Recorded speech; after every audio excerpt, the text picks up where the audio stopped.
الحمد لله وكفى وسلام على عباده الذين اصطفى أما بعد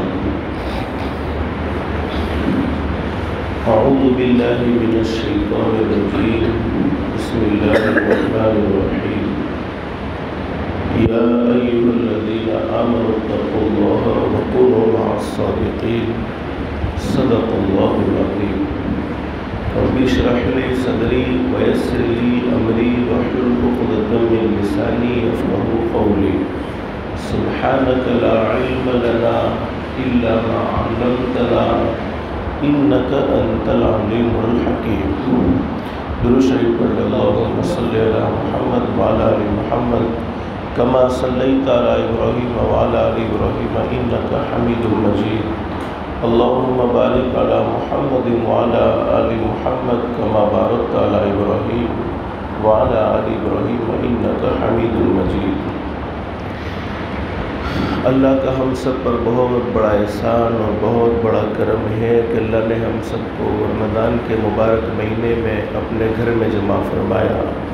دعا کرو اللہ ہم سب کے جمع ہونے کو قبول فرمائے، اور قبولیت کی گھڑیاں ہے اللہ سے دل سے دعا کر لو اللہ تو نے اپنے فضل و کرم سے اپنی رحمت سے جیسے ہمیں مسجد میں جمع فرمایا، اللہ کے لیے کوئی مشکل نہیں، اللہ ہم سب کو جنت الفردوس میں بھی جمع فرمائے۔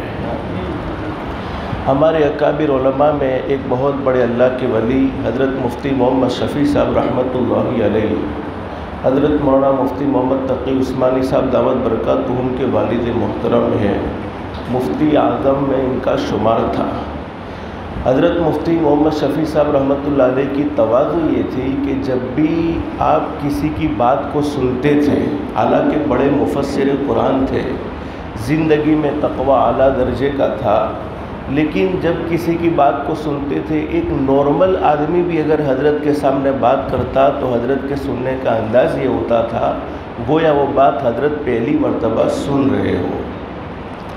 ایک مرتبہ حضرت مفتی محمد شفیع صاحب رحمۃ اللہ علیہ حضرت حکیم الامت کے یہاں تشریف لے گئے، اور حضرت حکیم الامت کے یہاں تشریف لے جا کر حضرت مفتی محمد شفیع صاحب نے فرمایا کہ حضرت بہت سی مرتبہ ایسا ہوتا ہے کہ شاعر لوگ اپنی بات سمجھانے میں افراط و تفریط کے شکار ہو جاتے ہیں، یعنی کبھی کوئی بات ضرورت سے زیادہ بڑھا دی جاتی ہے، کبھی کوئی بات کم کر دی جاتی ہے۔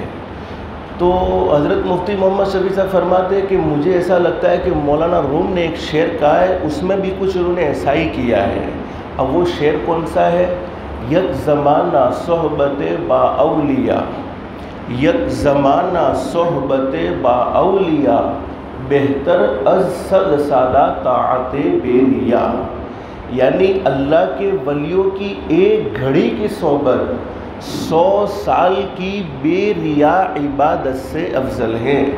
ایک آدمی 100 سال مخلص بن کر عبادت کرے اور ایک آدمی کو صرف اللہ کے ولی کی ایک گھڑی کی صحبت حاصل ہو جائے تو اللہ کے ولی کی ایک گھڑی کی صحبت 100 سال کی بے ریا یعنی مخلص بن کر عبادت کی ہو، مخلص بن کر عبادت کرنے سے بہتر ہے۔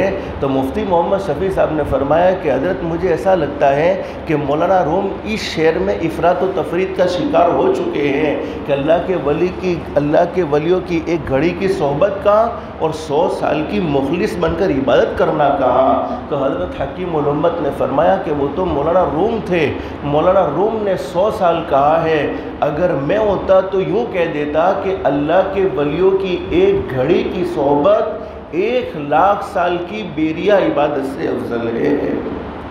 اب حضرت مفتی محمد شفیع صاحب نے فرمایا کہ حضرت ہمیں تو 100 سال سمجھ میں نہیں آتے اور آپ نے 1,00,000 سال کی بات کر دی، تو حضرت نے دلیل کے طور پر حدیث بیان فرمائی، فرمایا نبی کریم صلی اللہ علیہ وسلم نے جو اللہ کے ولیوں کی صحبت میں بیٹھتا ہے، حدیث شریف میں فرمایا نبی کریم صلی اللہ علیہ وسلم نے اللہ کے نیک بندوں کے درمیان بیٹھتا ہے، اللہ پاک اسے کبھی بدبخت نہیں کرتے ہیں، وہ گمراہ نہیں ہوتا ہے، یعنی اس کے گمراہ ہونے کے چانسز نہیں ہوتے ہیں۔ تو اللہ کے ولیوں کی صحبت بڑی زبردست صحبت ہے، اللہ ہم سب کو اس کی قدردانی کی توفیق نصیب فرمائے۔ حضرت شاہ عبد الغنی صاحب پھول پوری رحمۃ اللہ علیہ بڑی زبردست بات بیان فرمایا کرتے تھے کہ تم برتن والوں کے پاس جاؤ گے تو تمہیں برتن ملیں گے، تم کپڑے والوں کے پاس جاؤ گے تو تمہیں کپڑا ملے گا، تم کھانے پینے والی چیزیں رکھنے والوں کے پاس جاؤ گے تو تمہیں کھانے پینے کی چیزیں مل جائے گی، تم سونے چاندی والوں کے پاس جاؤ گے تو تمہیں سونا چاندی مل جائے گا، اور تم اللہ والوں کے پاس جاؤ گے تو تمہیں اللہ مل جائے گا۔ اور قرآن کریم میں بھی اللہ رب العالمین نے اس بات کا حکم دیا ہے، فرمایا یا ایھا الذین آمنوا اتقوا اللہ، ایمان والو اللہ سے ڈرتے رہو۔ کیا مطلب ہے؟ جن کاموں کو اللہ نے کرنے کا کہا ان کاموں کو کرتے رہو، اور جن کاموں سے اللہ نے روکا ان کاموں سے اپنے آپ کو بچا لو۔ حضرت مولانا استاد محترم نے کل تقوی کی اہمیت پر بڑی زبردست باتیں ہمارے سامنے ذکر فرما دی ہے، اللہ ہم سب کو عمل کی توفیق نصیب فرمائے۔ لیکن آگے اللہ قرآن کریم میں ہماری رہبری فرماتے ہیں، میرے بندو تم متقی بننا چاہتے ہو، اپنے دل میں تقوی پیدا کرنا چاہتے ہو تو کوئی چیز بغیر محنت کے حاصل نہیں ہوتی ہے۔ ارے دنیا 2 کوڑی کی دنیا بغیر محنت کے حاصل نہیں ہوتی ہے، اس کے پیچھے کچھ نہ کچھ محنت شرط ہے۔ اب اللہ پاک نے رہبری فرما دی کہ تم متقی کب بنو گے، تقوی تمہاری زندگی میں کب آئے گا؟ وَكُونُوا مَعَ الصَّادِقِينَ، جب تمہاری صحبتیں اچھی ہوگی، تم اللہ والوں سے اپنے تعلق کو قائم کرو گے۔ اور حدیث شریف میں فرمایا نبی کریم صلی اللہ علیہ وسلم نے تمہارے بہترین ہم نشین ہوئے، یعنی تمہیں کن لوگوں کے پاس بیٹھنا چاہیے؟ تو فرمایا نبی کریم صلی اللہ علیہ وسلم نے جن کو دیکھنے سے اللہ یاد آ جائے، جن کی باتیں سننے پر اللہ کی محبتیں آ جائے، اور جن کی باتوں سے آخرت کی یاد تازہ ہو جائے، وہ اللہ کے بہترین بندے ہوتے ہیں۔ حضرت شاہ ولی اللہ محدث دہلوی رحمۃ اللہ علیہ کی خدمت میں ایک شخص آیا اور حضرت سے بیعت ہو گیا۔ دیکھو اللہ والوں سے تعلق بہت ضروری ہے، اپنے آپ کو آزاد نہ سمجھو۔ کوئی آدمی کتنا بھی بڑا مقرر ہو، مفسر ہو، محدث ہو، زندگی میں چلے لگائے ہو، 4 مہینے لگائے ہو، لیکن جب تک اللہ والوں کی صحبت نہیں ملتی تب تک دل کی شمع روشن نہیں ہوتی ہے، تب تک دل کی دنیا آباد نہیں ہوتی ہے۔ حضرت شاہ ولی اللہ محدث دہلوی رحمۃ اللہ علیہ کے پاس ایک آدمی آیا اور حضرت سے بیعت ہو گیا۔ حضرت نے فرمایا کہ جاؤ اپنے مقام پر جاتے ہو کچھ وظیفے دیے کہ ان وظیفوں کا اہتمام کرتے رہنا، اور اگر اپنے اندر کوئی برائی ہو، جب ہمارے اندر کوئی کمی ہے تو ہم اپنے شیخ کو کھل کر بتا دیں تاکہ اس کمی کا علاج آسانی کے ساتھ ہو سکے۔ تو حضرت نے فرمایا کہ جب بھی تم اپنے اندر کوئی برائی پاؤ، کوئی فالٹ پاؤ، کوئی ایپ پاؤ تو ضرور مجھے مطلع کرنا۔ اب کچھ دن کے بعد وہ مطلع کرتا ہے حضرت کو کہ حضرت میں نے تو اپنے آپ کو سر سے لے کر پیروں تک دیکھ لیا ہے، مجھے تو اپنے اندر کوئی عیب ہی نظر نہیں آتا۔ تو حضرت نے فرمایا کہ اس سے بھی بڑا کوئی عیب ہو سکتا ہے کہ جس کو اپنے اندر عیب نظر نہ آتا ہو، اس سے بھی بڑا کوئی عیب ہو سکتا ہے کہ جس کو اپنے اندر عیب نظر نہ آتا ہو۔ اور میرے بھائیوں، اللہ کا ولی بننا کوئی مشکل کام نہیں ہے، اللہ کا ولی بننا بہت آسان ہے۔ اللہ پاک نے نبوت کے دروازے بند کر دیے ہیں لیکن ولایت کے دروازے بند نہیں کیے۔ ولی آدمی ہر زمانے میں بن سکتا ہے، ہاں نبی اللہ پاک جس کو بناتے ہیں، جن بندوں کو اللہ پاک منتخب فرماتے ہیں وہی نبی بنتے ہیں، لیکن ولی آدمی ہر زمانے میں بن سکتا ہے۔ کل حضرت اقدس ہمارے حضرت پیر صاحب نے ایک بات زبردست بیان فرمائی کہ حضرت موسیٰ علیہ السلام کو اللہ پاک نے بکریاں چروائی، اور بکریاں چرانا ہر انبیاء کرام کی سنت ہے، یہاں تک کہ ہمارے نبی حضرت محمد الرسول اللہ صلی اللہ علیہ وسلم نے بھی بکریاں چرائی ہے۔ مولانا روم نے اس واقعے کو لکھا ہے کہ حضرت موسیٰ علیہ السلام ابھی نبی نہیں بنائے گئے تھے، رسول نہیں بنائے گئے تھے، اس سے پہلے بکریاں چراتے تھے۔ ایک مرتبہ ہوا ایسا کہ حضرت موسیٰ علیہ السلام بکریوں کے لمبے چوڑے ریوڑ کو لے کر نکلے۔ اب آگے بکریوں کا ریوڑ ہے، پیچھے حضرت موسیٰ علیہ السلام ہے۔ حضرت موسیٰ علیہ السلام کی بکریوں کی ریوڑ میں سے ایک چھوٹی بکری الگ بھاگنے لگی، اور ہم نے یہ بات سنی ہے کہ صحابہ کرام میں سب سے زیادہ سخت اور جلالی مزاج اللہ کی طرف سے حضرت فاروق اعظم رضی اللہ عنہ کا تھا، اور انبیاء کرام میں سب سے زیادہ سخت مزاج حضرت موسیٰ علیہ السلام کا تھا۔ یہ اللہ کی طرف سے جلالی نے ملا ہوا تھا۔ اب حضرت موسیٰ علیہ السلام کی بکریوں کے ریوڑ میں سے ایک بکری الگ سے بھاگ رہی ہے۔ حضرت موسیٰ علیہ السلام پورے بکریوں کے ریوڑ کو چھوڑ کر ایک بکری کے پیچھے بھاگ رہے، آگے بکری بھاگ رہی، پیچھے حضرت موسیٰ علیہ السلام بھاگ رہے، اور پوری قوم دیکھ رہی ہے کہ موسیٰ تو بڑے جلالی ہیں، ابھی بکری کا بچہ ہاتھ میں آئیں گے، دو ٹکڑے کر کے اس کو ختم کر دیں گے۔ اور مولانا روم رحمۃ اللہ علیہ نے مثنوی میں لکھا ہے کہ چلچلاتی دھوپ میں حضرت موسیٰ علیہ السلام اس بکری کے بچے کو پکڑنے کے لیے کانٹوں پر دوڑ رہے ہیں۔ اب اندازہ لگاؤ کتنا غصہ آیا ہوگا، لیکن لکھا ہے کہ جب بکری بھاگتی گئی، بکری تو تھک کر ایک جگہ پر کھڑی ہو گئی، حضرت موسیٰ علیہ السلام نے بکری کو پکڑ لیا، اور پکڑنے کے بعد اپنے سینے سے لگایا اور کہا کہ اے چھوٹی سی مخلوق، کم سے کم تو نے مجھ پر رحم نہیں کیا، اپنے آپ پر تو رحم کر لیا ہوتا۔ اے چھوٹی سی مخلوق، کم سے کم تو نے مجھ پر رحم نہ کیا، اپنے آپ پر تو رحم کر لیا ہوتا۔ بس اتنی سی بات کہی ہے، اللہ نے فیصلہ کر دیا، موسیٰ آج میں نے تمہارے دل کو نبی بنانے کے لیے پسند کر لیا ہے، حق کا پیغام پہنچانے کے لیے پسند کر لیا ہے۔ تو میرے بھائیوں، جو صرف ایک جانور کے ساتھ حسن سلوک کا معاملہ کرتا ہے، بولو اللہ پاک اس کے دل کو کیا بنا دیتے ہیں؟ نبی بنا دیتے ہیں۔ اب ہم سب کا یہ عقیدہ ہے کہ ہمارے نبی آخری نبی، آپ کے بعد کوئی نبی نہیں، آپ کے بعد کوئی رسول نہیں۔ اگر ہم اپنے ماں باپ کے ساتھ اچھا سلوک کریں گے، اپنے رشتہ داروں کے ساتھ اچھا سلوک کریں گے، اپنے پڑوسیوں کے ساتھ اچھا سلوک کریں گے، اپنی مسجد کے ساتھیوں کے ساتھ اچھا سلوک کریں گے، تو یہ دل نبی تو نہیں بن سکتا، لیکن ولی ضرور بن سکتا ہے۔ تو ولی بننا کوئی مشکل کام نہیں ہے، بس اپنے دل میں مخلوق کی محبت کو پیدا کر دو۔ حدیث شریف میں فرمائے نبی کریم صلی اللہ علیہ وسلم نے، قلوب المؤمنین عرش، مومن کا دل اللہ کے رہنے کی جگہ ہے۔ اب جس دل میں مخلوق کی دشمنی ہوتی ہے، جس دل میں مخلوق کے بارے میں حسد ہوتا ہے، جس دل میں مخلوق کے بارے میں عداوت ہوتی ہے، ساری زندگی محنتیں کرتے کرتے، کوششیں کرتے کرتے چلے جائیں گے، لیکن اس دل میں اللہ کی محبت ہرگیز نہیں آ سکتی ہے۔ اور حدیث شریف میں ہمارے نبی نے فرمایا، ساری کی ساری مخلوق، بولو کس کا کنبہ ہے؟ اللہ کا کنبہ ہے۔ جو اللہ کی مخلوق کے ساتھ اچھا سلوک کرے گا، اللہ پاک ضرور اس کے ساتھ اچھا سلوک فرمائے گا۔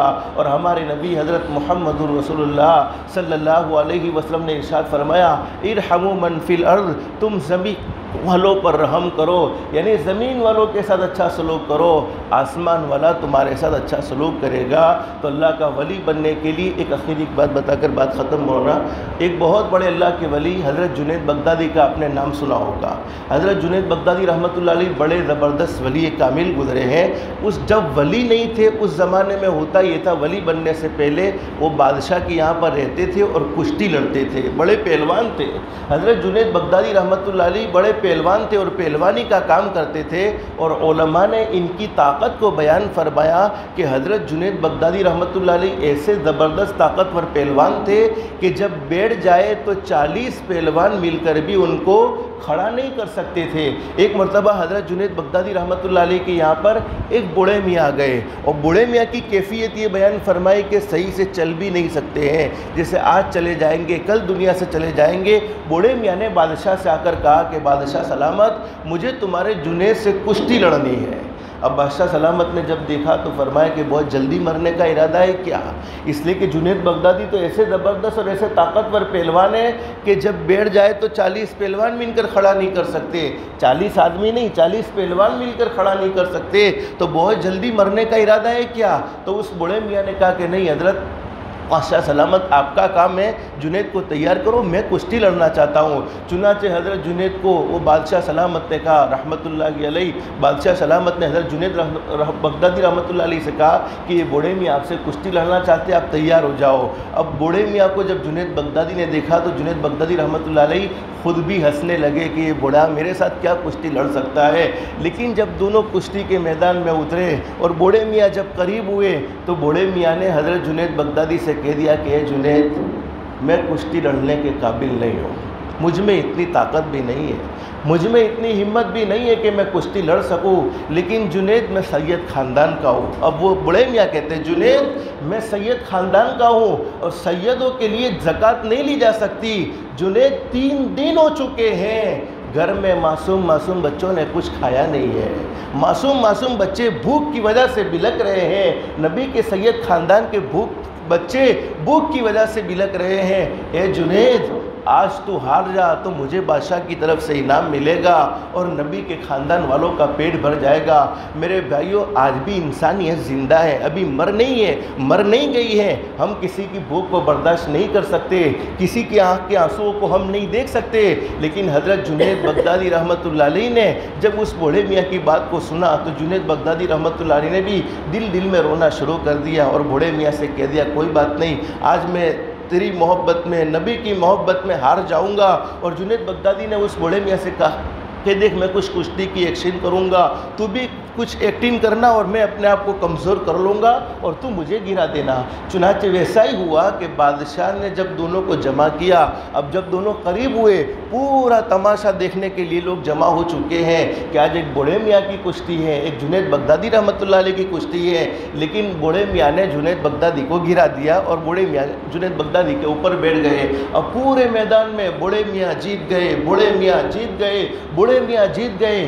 بادشاہ غصے ہو گیا کہ جنید ایک کمزور بوڑھے کا تو مقابلہ نہیں کر سکا، ایک کمزور بوڑھے سے تو کشتی نہیں لڑ سکا۔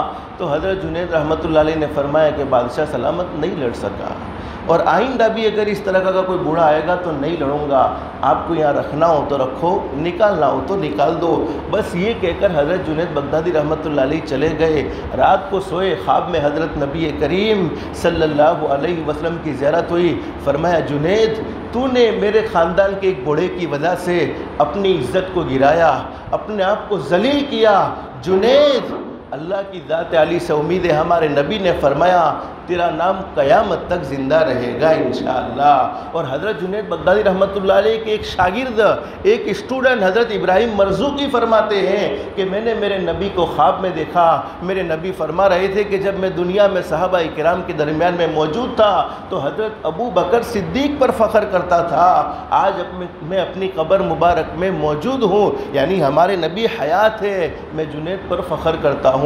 تو میرے بھائیوں جب ہمارے دل میں نرمی آ جاتی ہے، کسی کے بارے میں ہمدردی آ جاتی ہے، کسی کے بارے میں محبت آ جاتی ہے، کسی کے بارے میں دل میں جگہ آ جاتی ہے، ہمارے نبی نے ہمیں تعلیم دی ہے اپنوں کے ساتھ بھی اچھا سلوک، غیروں کے ساتھ بھی اچھا سلوک۔ اس اچھے سلوک کی برکت سے اللہ پاک ہمارے دل کو ضرور ولی بنائے گا۔ اللہ سے دل سے دعا ہے اللہ ہم سب کی دنیا بھی بہتر سے بہتر بنائے، آخرت بھی بہتر سے بہتر بنائے۔ اللہ کے احکام کے مطابق، حضرت نبی کریم صلی اللہ علیہ وسلم کے طریقے کے مطابق زندگی گزارنے کی توفیق و سعادت نصیب فرمائے۔ اللہ پاک ہم سب کو کہنے سننے سے زیادہ اخلاص، استخلاص اور استقامت کے ساتھ عمل کی توفیق نصیب فرمائے، آمین یا رب العالمین۔ وآخر دعوانا الحمدللہ رب العالمین۔ اب حضرت استاد محترم